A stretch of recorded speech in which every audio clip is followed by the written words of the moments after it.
Hey everybody, we're live. Today, I am going solo. I've got this up on a tripod. I'll do my best to keep everything well in frame. So let me show you what we're gonna do today. So I won't be interacting with the chat as much today as normal because. I don't have a second person, and that's okay. I mean, it's Easter Sunday, so we should probably let people have their time. So here's our workout schedule for today. If you want to check this out in our feed on Instagram or on our Facebook page, you can check this out. And if you're watching this on YouTube later, you can just jot this down real quick with the video paused, and then follow along with us. Okay, great. So hope you got a good look at this. I'm gonna set this down where I can see it, and then we'll get started. So we've got a little bit slower paced workout today because it's Sunday. We don't want to go too hard, but we've got cardio, stretches, a little bit of footwork, and then some following stuff.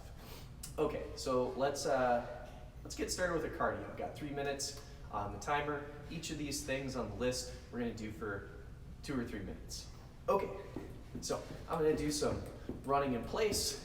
And could do some hopping, on theme for the Easter Sunday. Or if you got a jump rope, you can grab that and do some tiny little bunny hops. But I'm going to jog in place because if you don't have any gear, you can definitely do that thing.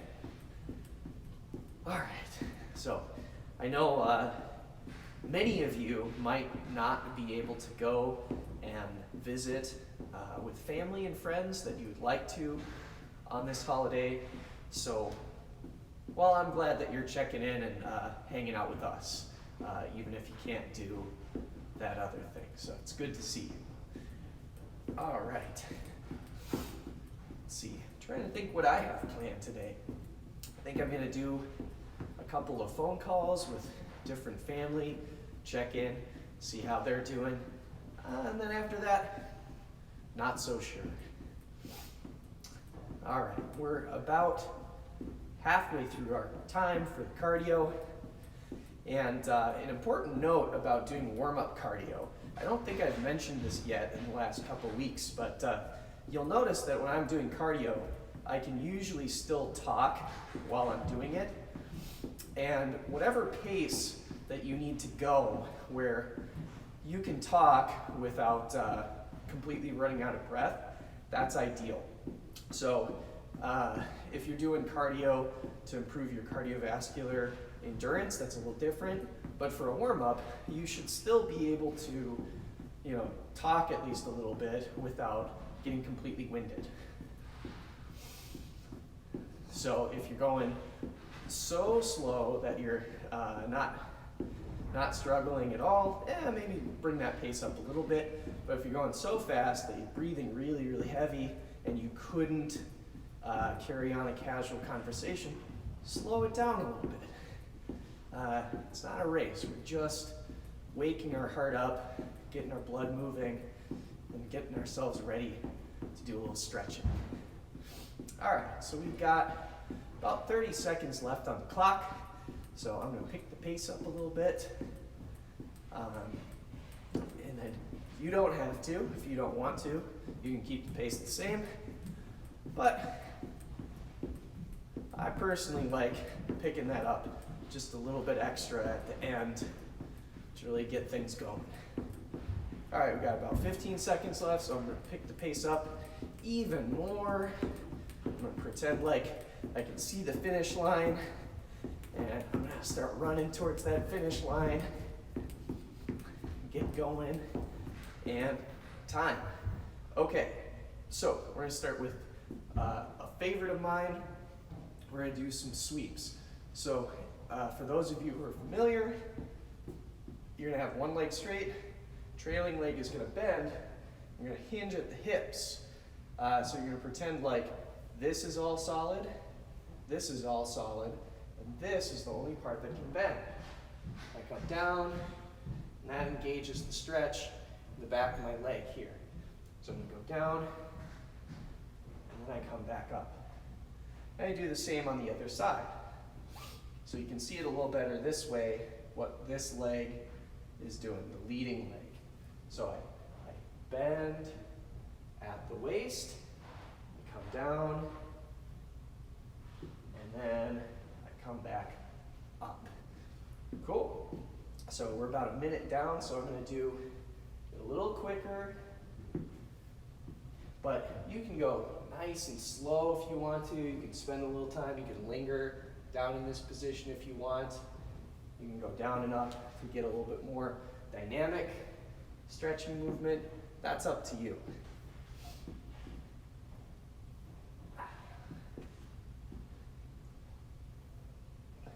If you have room, you can definitely walk it out. You can go forwards. You can go backwards. But if you don't have very much room, and if you're locking yourself in the bathroom for the live stream just to get away from everybody, then you can do it in place too. That's fine. I'll do it from the front so you can see me folding. You can see I keep my head up. I'm not curling over.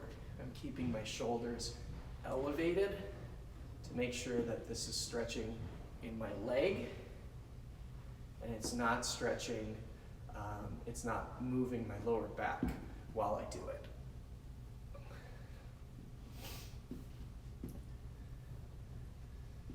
Generally speaking, your lumbar spine,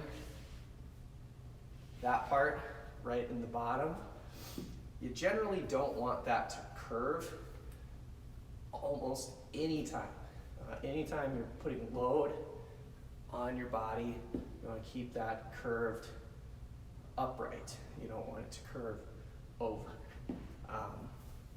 One of the most common injuries in that part of your back, just for anybody, is that L4 and L5 joint between the two vertebrae in your lower back.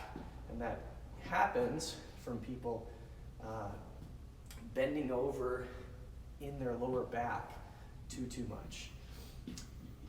And time. You do see gymnasts also get troubles there, but it's somewhat of the opposite problem where they are trying to gain, like doing splits, for example. They're trying to compensate for having poor hip flexor mobility and craning their back to try and get their legs further and further apart. But good gymnastics coaches can spot that and shut that down early in their career so they don't have problems later down the line. But so we're trying to do the same thing. Okay, so we're going to do some lunges. These are going to be standard athletic lunges, and you know I got to do the combo. So we're going to do heel down and then heel up. So we'll start doing the lunge. We'll do it shallow to begin, nice and shallow, with the heel down. Trailing leg is straight, leading leg is bent. And if you need to go a little further to engage the stretch in your lower leg, so this part right here, that Achilles tendon in the back of your leg, that's what we want. And if you have a tight calf muscle, if your gastrocnemius is back here, this big lump, if that's tight, you may feel the stretch there instead. But otherwise, you probably feel it lower in your lower leg and closer to the ankle. But either way, it's good. Okay, so I'm going to go further. My heel is now lifting up off the floor. I'm still keeping my trailing leg fairly straight.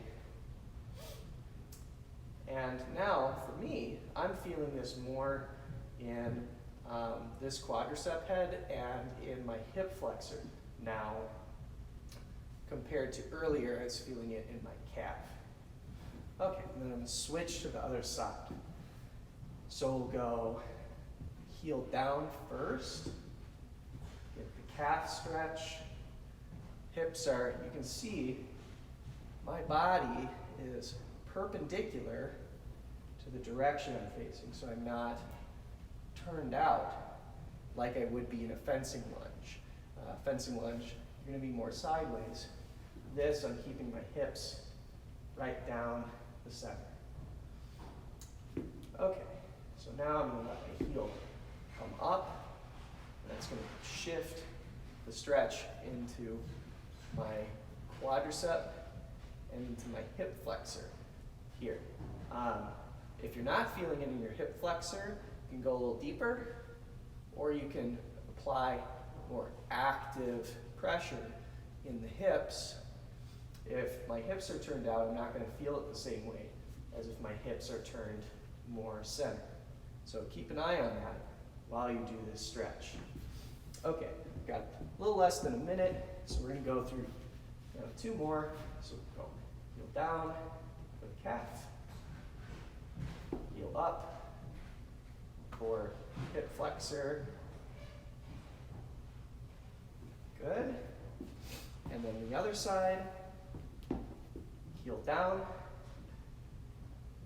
and then heel up.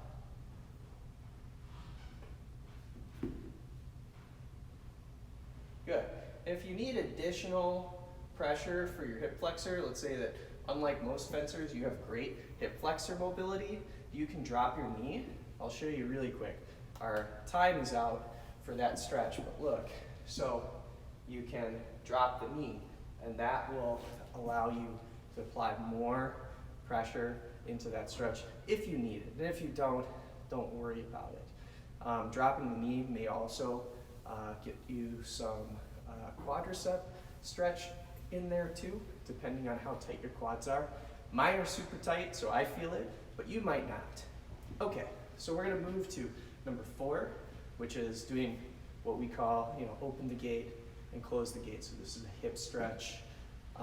So we're gonna start with doing the inside to outside rotation. So we're gonna start here. Sometimes I like to point my knee across my body first and do the whole entire trace.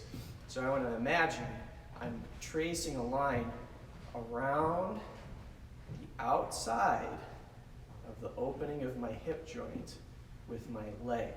So I'm kind of going around this ring here, just like that. So, and again, just like the sweeps, if you have space, you can do this with a walking step, if you prefer, or you can do it standing in place, like I am, because I'm going to assume that you just don't have a ton of space to do stuff, but you can always make it more than what I do on your own. So if you want to do some walking back and forth on your living room rug, or wherever you are while you're doing your exercises, you can do that thing.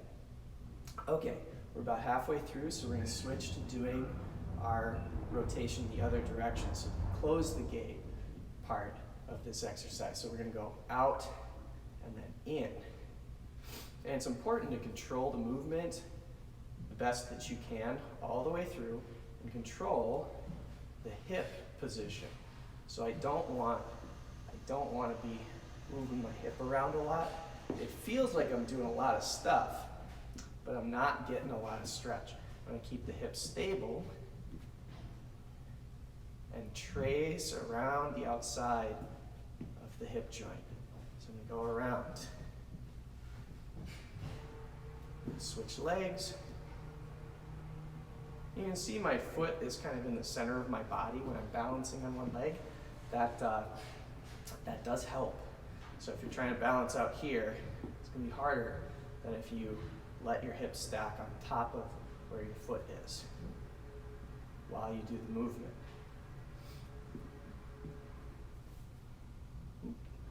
Outside to the inside.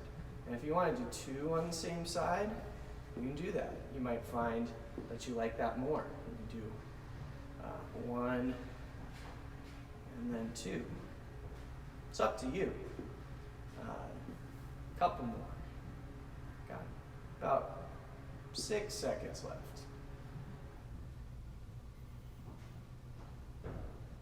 Last one. Okay, so real fast, I'm gonna disappear. Okay, and I'm back.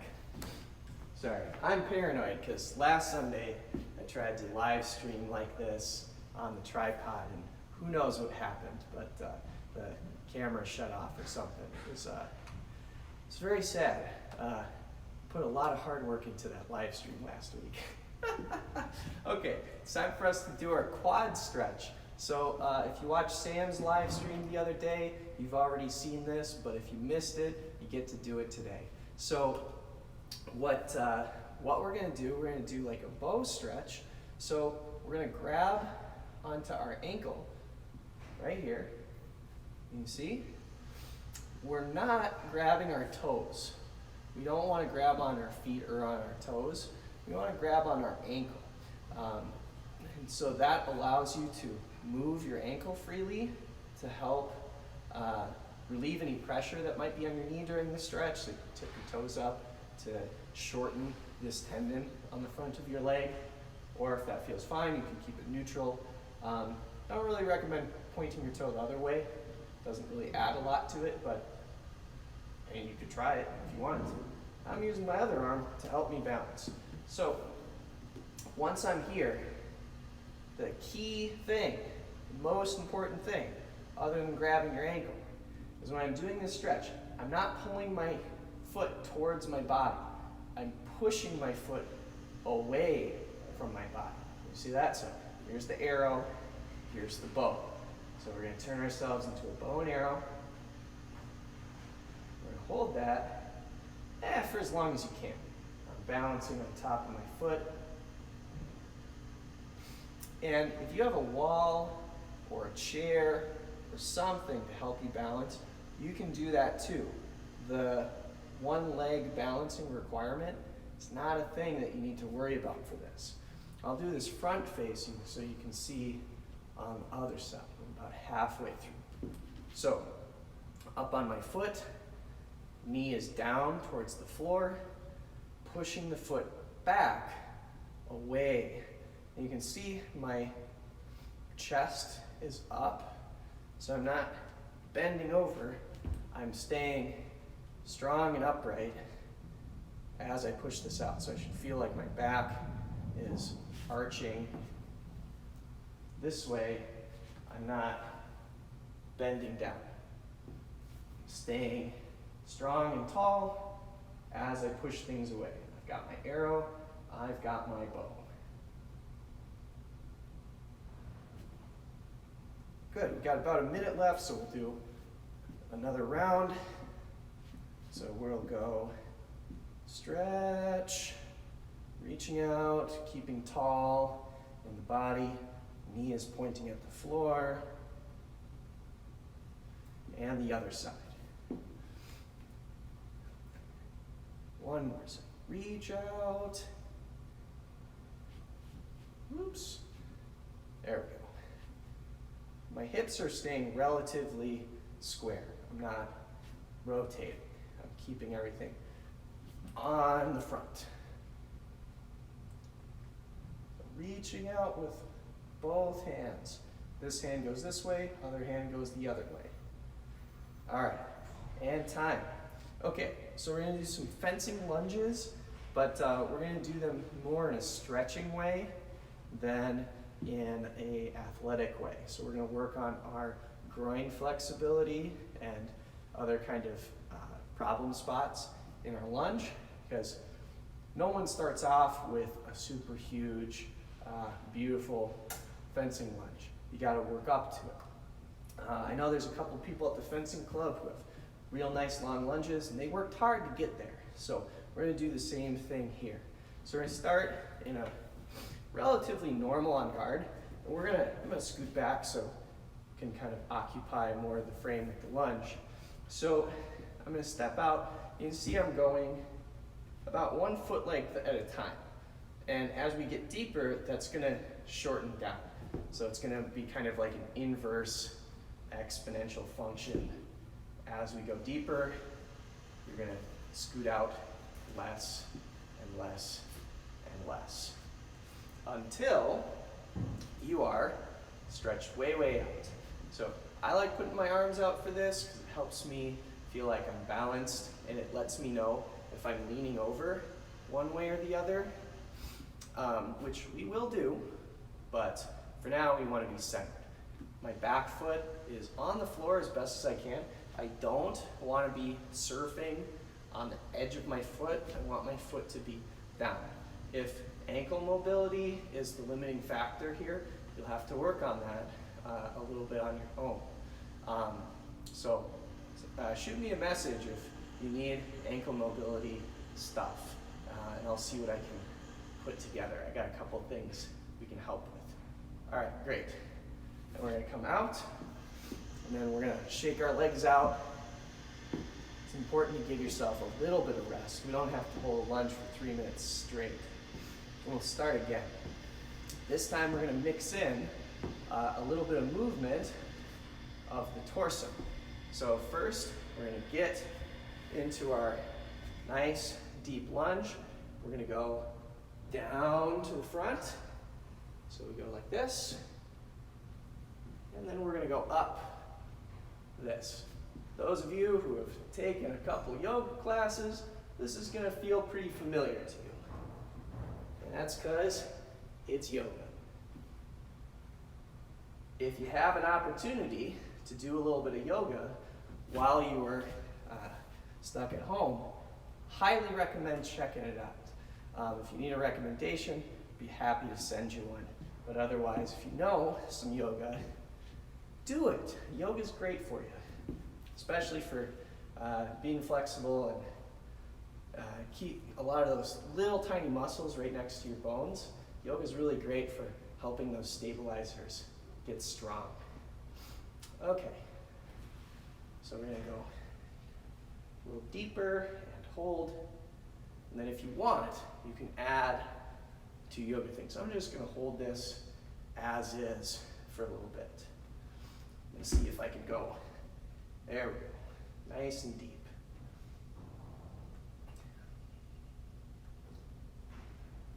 Okay. And time. Okay. So now we're going to do some steps in place. So instead of moving forward and backwards, we're just going to do some steps. And we're going to focus on doing tempo work. So I actually want to do a little quick thing before we get into item number 7 on the list. So this quick thing, those of you who've taken a couple dance classes, this is gonna probably make sense. But for those of you who haven't, here it is now. So let's just tap with our feet a rhythm using specific feet. So I'm gonna use my right foot as my leading foot, but you can use your left foot if you're left-handed.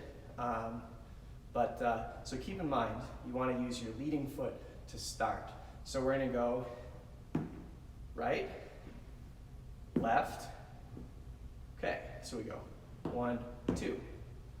So we go right, left, right, left. What step is that? It's an advance, see? Advance. Only difference is I'm not moving anywhere. So I go advance, advance. Now if I use the other foot, if I lead with my trailing leg, this leg, I go left, right, see? What step is that? It's a retreat, see? So retreat, retreat. Very nice. So for more complicated footwork, you can use the same method to help kind of figure out what your foot tempo needs to be just to start before you start adding in forward or backward movement to it. So if you're trying to do something complicated, like an advance, retreat, advance lunge, it would be, add, advance, retreat, add, advance, lunge, cover. So right, left, right, right, left, right, right. Seems really weird when you break it down that much. When you take it out of context, it seems like much more strange. But for newer fencers, this is the way that it often feels to learn a new step pattern. So this is a great way to kind of decipher that stuff. So just if you see something you want to learn how to do, start there and then add the movement. Okay, so we're going to do steps in place. We're going to do some advances in place, and then we'll do some retreats. So we're going to go right, left, or if you're left-handed, you're going to go left, right. And you'll notice I'm keeping my body above my feet. And if you need extra challenge, if you've taken some classes with Sam, this is going to be pretty familiar. You're going to see how long you can hang that foot in the air without just standing on your back foot. So you're going to go.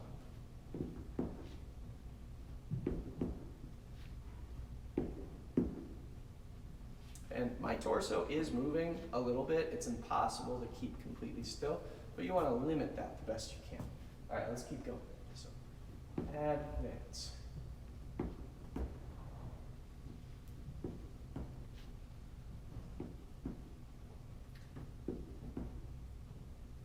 You can do multiple steps in a row if you want to. You can do 2 or 3 or even 4 if you really wanted to. I'd recommend doing 2 or 3. So you can go 1, 2, 3. Ba, ba, ba. All right, let's do some retreats as well. So we'll start with our trailing leg.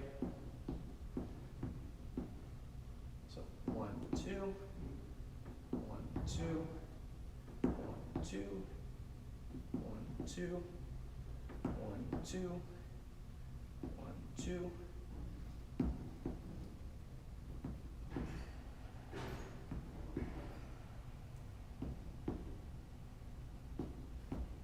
And we'll mix it up for the last couple seconds. So you can advance, you can retreat.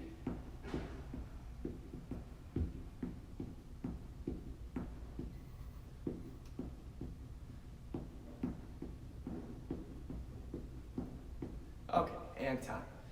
Okay, so now we're going to do that same step in place pattern, but we're going to add a real step onto the end. So like before, I'd recommend doing 2 or 3. I'm going to do 3. You can follow along with me. So we'll do 4 steps total. We'll do 3 in place and then 1 full step. So we'll start with some advances first.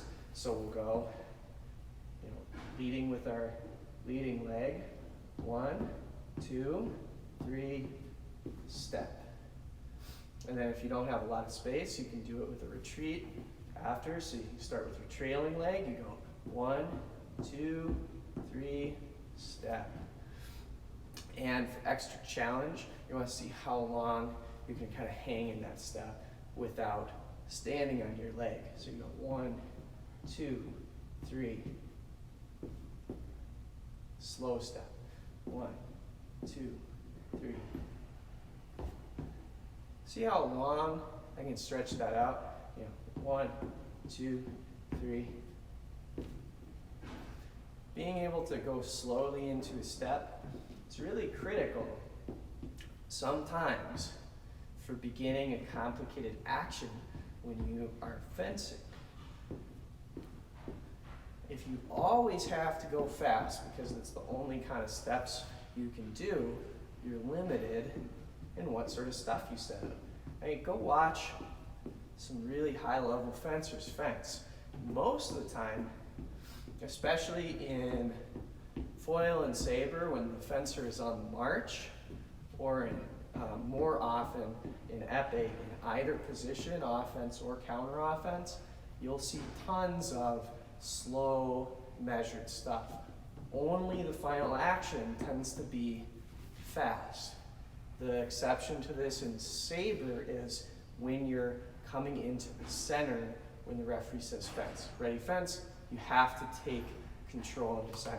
So that has to be fast. But once you've taken control, you're on offense, you're on the march, the other person's being pushed back. Now you relax, you open your eyes, and you start checking out what's going on.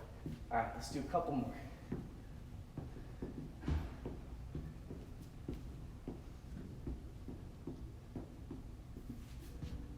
Okay, now we're going to do that same set of steps in place, but we're going to add on our lunge. So you can do it lunge only, you can do it advanced lunge. So we'll go 1, 2, 3, lunge. Same idea, floating through the lunge. 1, 2, 3, float on into the lunge. Imagine while you're doing that slow lunge, maybe your opponent is going to parry or do something that you have to see and respond to. You know it's coming, but you just have to see when it happens so that you can adapt to what they do. So I go 1, 2, 3. Lunge with a disengage, or 1, 2, 3. Lunge, change lines. Let's start with our back foot this time, so we'll practice doing retreat lunges. So we go 1, 2, 3, lunge. Here, scoot back a little bit. So 1, 2, 3, lunge. 1, 2, 3, lunge. Good. 1, 2, 3, lunge. This one's tricky because your front foot has to move 2 times in a row. You have to go tap, lunge. If you're not used to that, that can be kind of difficult.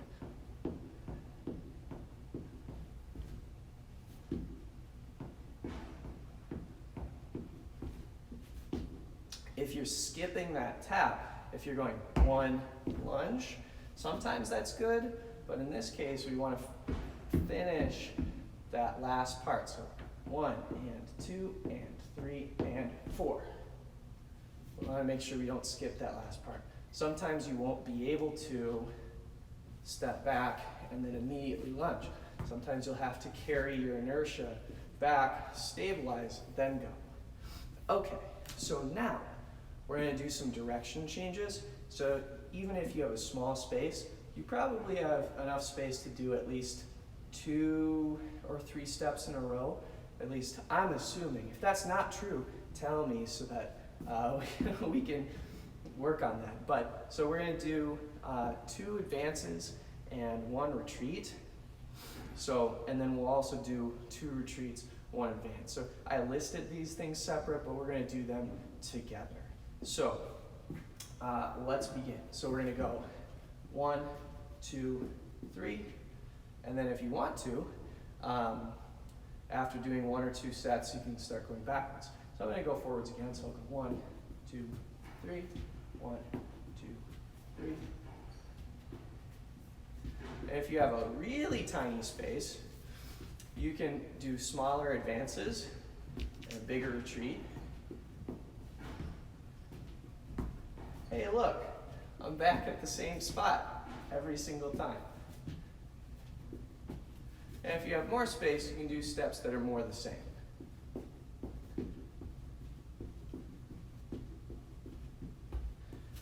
But that's up to you.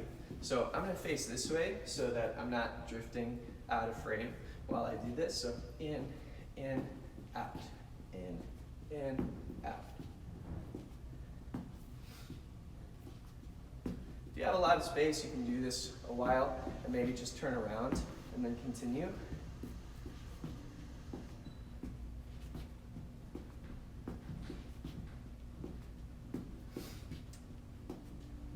You'll probably If this is picking up on camera, I'm sure it is, but you can hear my feet hitting the floor. When I finish talking, I want you to listen. My feet are hitting the floor at the same rhythm the whole time. See? Listen.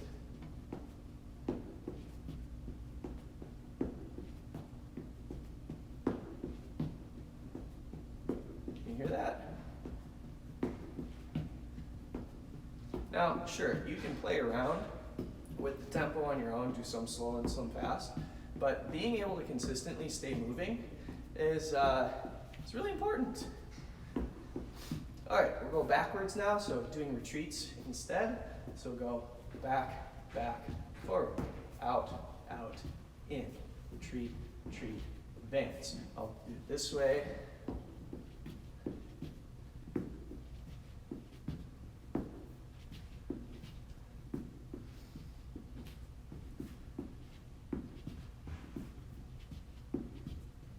Same thing as before.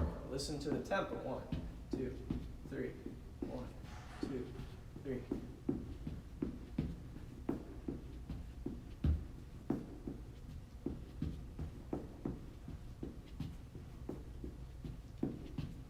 And all you épée fencers who are watching, this thing I was talking about where you take smaller steps and then a bigger step, this is really critical for being able to give your opponent some bait. The bigger steps are going to be more attractive to your opponent to step in on than the smaller steps, because you're a little bit less well balanced when you take a big step. When you take a small step, you're much more controlled. So if you're trying to get them to attack you, you're doing a pushing step, you want them to do something, the bigger step is going to be a bigger opportunity. So you can use that to help motivate the other person to do what you want. Okay, so now we're going to do 12, 13, same thing. I listed them separately, but they are going to be combined in the activity. So 12 and 13 is 2 advances, 1 retreat, advance, lunge, recover, and then 13, 2 retreats, 1 advance, retreat, lunge, recover. So same thing, building on this, but now we add on the attack. So let's begin. We'll start forward, so we go same tempo every time, keeping consistent, right? So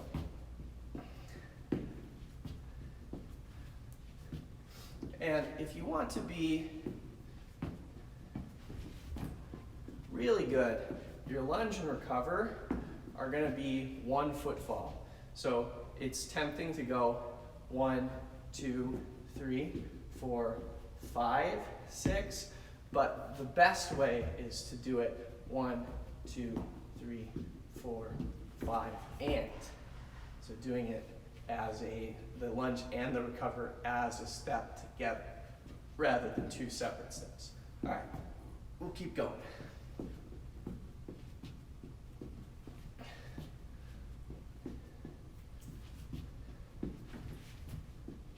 All right. I'm adding a little retreat after the lunge just to make sure I'm staying in frame, but you don't have to do that thing.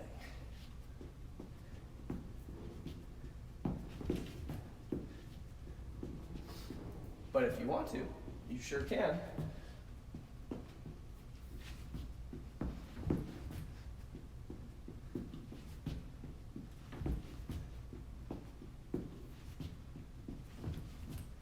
Okay, and so we're about halfway through, so we're going to switch to doing it backwards. So we're going to go retreat, retreat, advance, retreat, lunge, recover. So 2 back, 1 forward, backwards, lunge, recover. Okay, so go out, out, in, out, lunge, recover. So out, out, in, out, lunge, recover. Out, out, in, out, lunge, recover. Oops. See, even coaches mess it up every once in a while. Shows that we're human, just like the rest of you.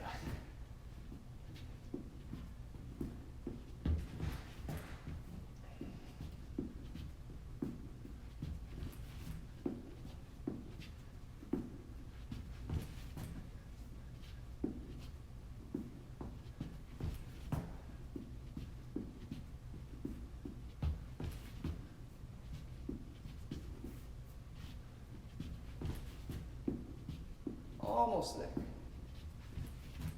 Got maybe like 1 or 2 sets left, or 1 or 2 repetitions.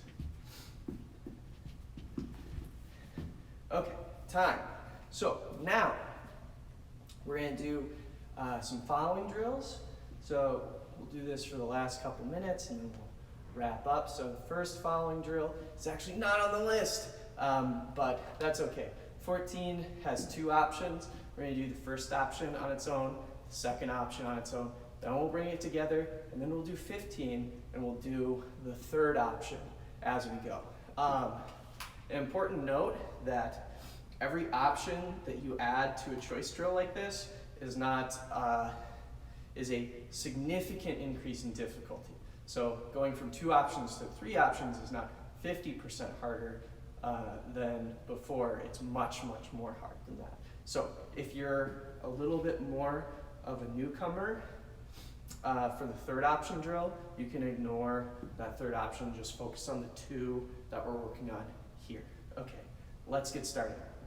So the following drill, I'm going to be moving forwards, and I'm going to be moving backwards. If you don't have a lot of space, you can just be doing little baby steps, because it's more important that your feet are doing the movements than the distance that you're using while you're following for this. In person, the distance you use is critical, but for this drill, we're doing it as kind of a response. So seeing the signal, doing the thing. So it's a little bit more reaction time than it is distance following. You do get a sense of directionality though, and that's important. So if I step in, you're gonna step out. If I step out, you're gonna step in. Good. And so going out and going in. If I stick up my right hand, so it's on this side, so your left, my right, I think, unless it's mirrored on the screen, but so if it's this side, so not on this side, here, this is lunge. So we're moving around, and if I raise the timer, you're gonna lunge, and then recover right away. So we're moving, lunge, recover, and then as soon as you can, as soon as you recover, jump right back in and keep moving. So you're moving, lunge, recover, and then back. And again, it should be that same, 1, 2 tempo. So we're doing it, boom, good. And I'm not stopping moving. That's somewhat fair, as your opponent's not going to stop moving either. We're going to assume that you're somewhere in critical distance, and I make a sufficient mistake that you can jump in and take advantage of that. Okay, if I raise this other hand, so if I raise my left hand here, so same side as the CBA badge on my shirt, if it's this side, I want you to do an advanced lunge, so step lunge. So you're going to go 1, 2. It is not 1, 2 slowly. It is 1, 2 quickly.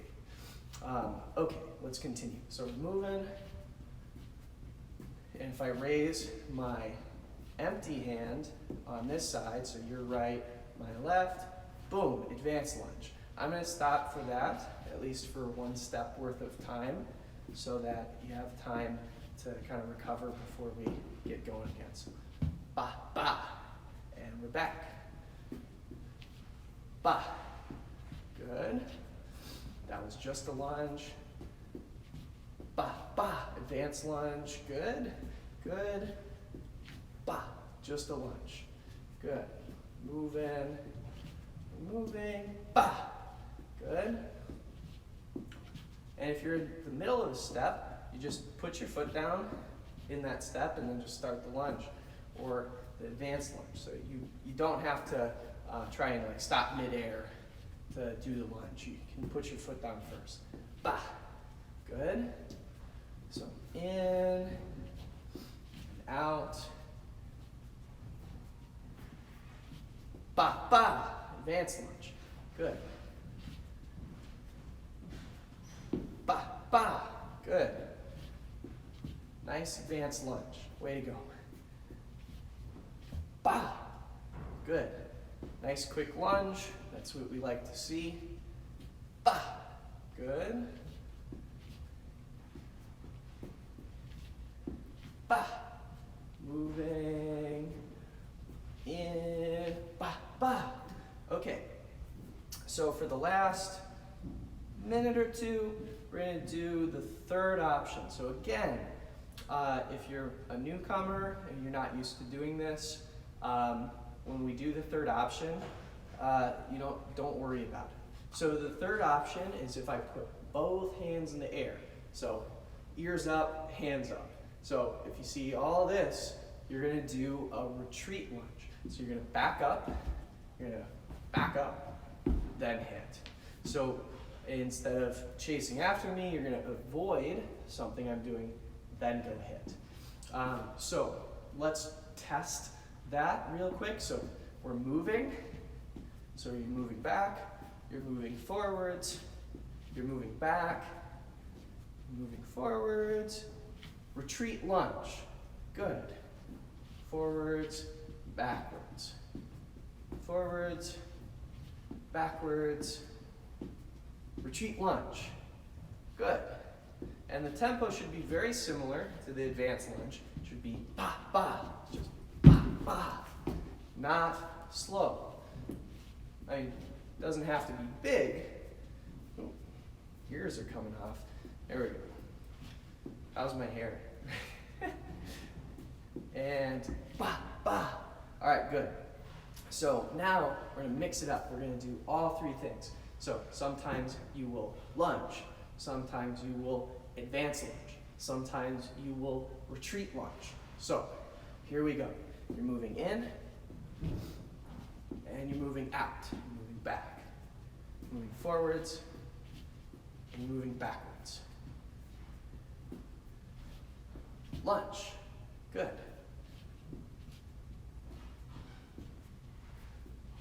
Advance lunge. Good. Retreat lunge. Good. Ba. Good. Ba, ba. Good. Ba, ba. Good. Nice catch there. That was good. Almost caught somebody. Backwards. Ba, ba. Advance lunge. Good. Forwards. Ba, ba. Retreat lunge. Good. Got less than a minute left. We're almost there. You know, if your legs get sore, shake them out, and then come right back to it. Moving. Ba. Good. Forwards. Ba, ba. That's retreat lunge. Very nice. Very nice. Ba. Advance lunge. Good. Ba, ba. Retreat lunge. Or, oops, that's an advanced lunge. Ba. Ba. Just lunge. Ba, ba. Advance lunge. Ba, ba. Retreat lunge. Good. If I do more than one in a row, sorry if I got anybody with that retreat lunge by accident. If I do more than one in a row, you just do your best. So if I go advance lunge, then lunge, you just do a second lunge right after. So you want to remember what's coming next and just do that thing. So you don't have to like advance lunge and then try and lunge immediately. You still recover and then lunge. All right, almost done. So you're moving forwards, ba, ba, advance lunge, ba, lunge. All right, good. Moving in, ba, ba, ba. So retreat lunge and lunge. If you don't hit the first time, you might need to go again. Ba, ba, ba, ba. Good. Whew, that was a tough one. If you notice that you slow down, most people have one fast lunge, but they don't have two fast lunges. And they definitely don't have three. Most people can't attack and attack and attack. And sometimes you need to do that. It's not ideal. Ideally, you hit on the first try. But when you're fencing someone who's tough, nothing about that bout is going to be ideal other than winning at the end. So keep that in mind. Sam talked about this in our High Wire Act video on Instagram, and he also talked about it in the live stream. the other day where he put that string up and did hopping over. Ba. Good. Ba, ba. All right. So that's the time that I have for this. We'll do a quick salute, and then I'm going to circle around, look at chat, see if anybody was asking any questions that I missed, just in case you tuned in late. I am going solo today, so apologies if I missed any of your questions at the front, but I'll go back through. All right, so attention position, so get your feet together, do it a little closer. So go ahead and salute. All right, so happy Easter. I'm glad to be hanging out here with you all, my fencing family, even though maybe you'd prefer to be hanging out with your regular family, but you can't. But it's good to see you. We'll see you again soon. All right, let's check that chat. All right, let's see. Yeah, all right, so not a lot of questions. Lots of comments, though. Love to see it. Okay, take care, everybody. See you next time.